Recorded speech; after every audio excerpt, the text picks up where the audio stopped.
Sejumlah mahasiswa Iran membakar bendera Amerika Serikat di kampus Universitas Teknologi Amir Kabir saat protes mahasiswa yang saling bertentangan meletus di beberapa universitas di Teheran. Demonstrasi pro pemerintah tersebut diselenggarakan untuk mengutuk kekerasan terjadi selama upacara peringatan 40 hari berkabung bagi para korban kerusuhan selama protes pada bulan Desember dan Januari lalu.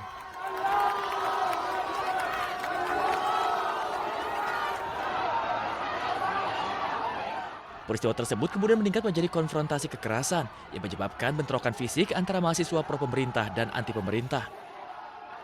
Media Iran melaporkan bahwa protes mahasiswa juga terjadi di beberapa universitas lain di seluruh negeri, termasuk Universitas Teheran, Universitas Teknologi Syarif, dan Universitas Al-Zahra.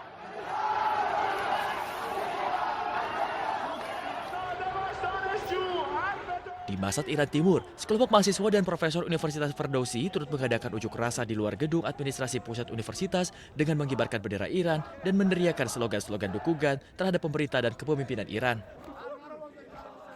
Dukungan pada pemerintah Iran meluas di sejumlah negeri, di tengah meningkatnya eskalasi antara Teheran dan Washington.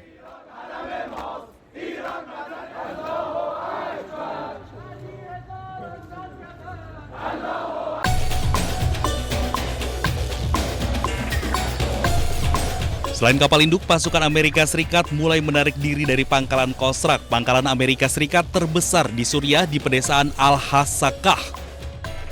Sedikitnya, Amerika Serikat telah mengerahkan lebih dari 200 pesawat tempur, termasuk 36 pesawat F-15 dan sekitar 50 pesawat F-35. Sementara pihak Iran melalui pasukan darat Korps Garda Revolusi Islam Iran menunjukkan kekuatan tempur dengan latihan menggunakan pesawat tanpa awak dan senjata taktis multilapis modern. Selain itu, armada serangan cepat berupa kapal tempur laut dengan julukan Mosquito Fleet memperlihatkan kekuatannya di Selat Hormuz guna mengantisipasi perlawanan di laut. Lebih dari 1.500 perahu kecil berkecepatan tinggi dan lebih dari 250 perahu membawa misil mematikan.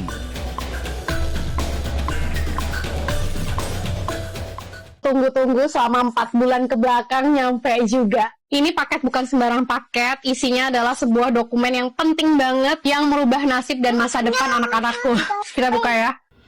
Arya Irwantoro, suami Dwi Sasetia Ningtyas, influencer yang membuat heboh dengan konten pamer paspor British citizen anaknya, diwajibkan mengembalikan dana LPDP oleh Menteri Keuangan Purbayayudi Sadewa.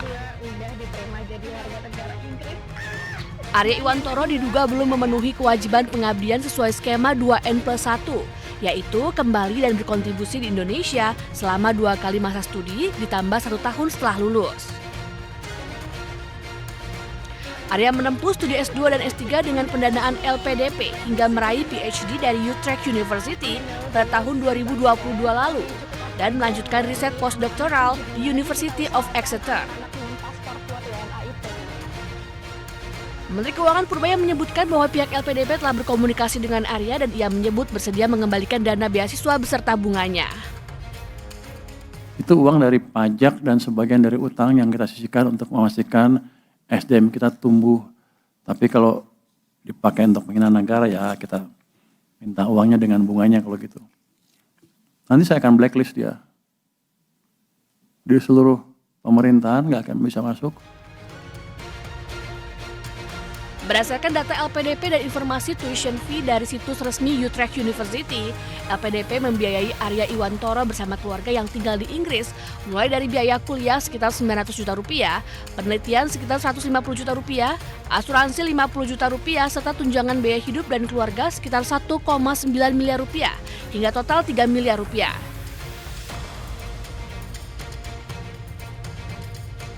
Sementara untuk biaya S3, biaya kuliah Rp0 karena dibiayai universitas.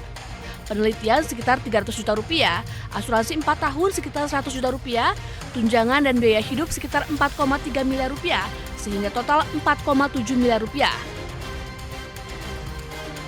Jadi total keseluruhan 7,7 miliar rupiah. I know the world seems unfair, tapi cukup aku aja yang WNI, anak-anakku jangan. Kita usahakan anak-anak dengan paspor kuat WNA itu.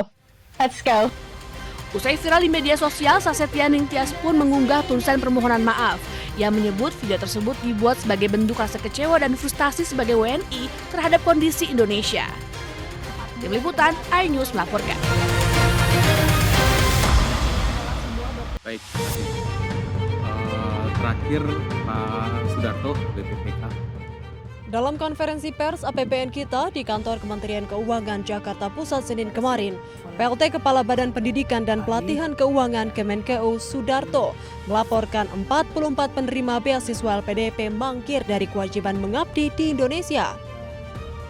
Dari jumlah tersebut, 8 orang telah diberi sanksi wajib mengembalikan dana beasiswa yang diterima, sementara 36 orang lainnya masih dalam proses pemeriksaan.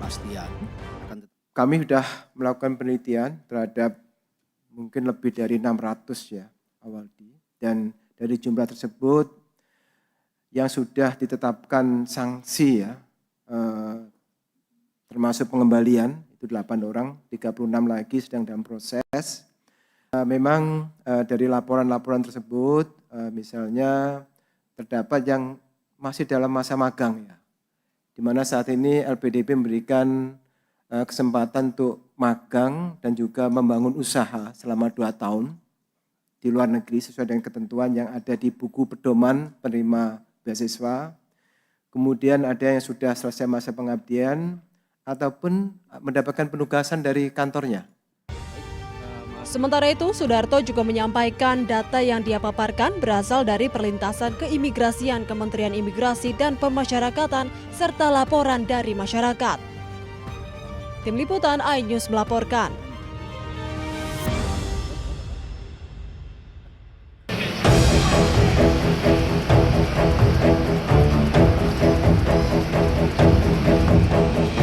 Kericuhan pecah di Mapolda DIY setelah ratusan mahasiswa menyerbu dan melempar dan merusak pagar CCTV Mapolda pada Selasa malam. Selain itu, pengunjuk rasa juga mendobrak pintu pagar dan merusak pelang nama Mapolda DIY. Dalam aksinya, mahasiswa mengecam sejumlah aksi kekerasan yang dilakukan polisi di beberapa daerah, salah satunya di Tual, Maluku. Dalam keterangan melalui media sosial, Polda DIY menyatakan massa merusak pagar dan melempari area Mapolda. Kericuhan juga menyebabkan kemacetan di sekitar lokasi. Polisi menyatakan pihaknya tidak menggunakan gas air mata saat membubarkan massa. Dalam kericuhan ini, 3 mahasiswa sempat diamankan.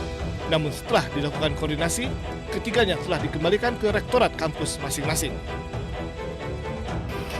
Dari Sleman, Yogyakarta, Heru Trijoko, iNews melaporkan.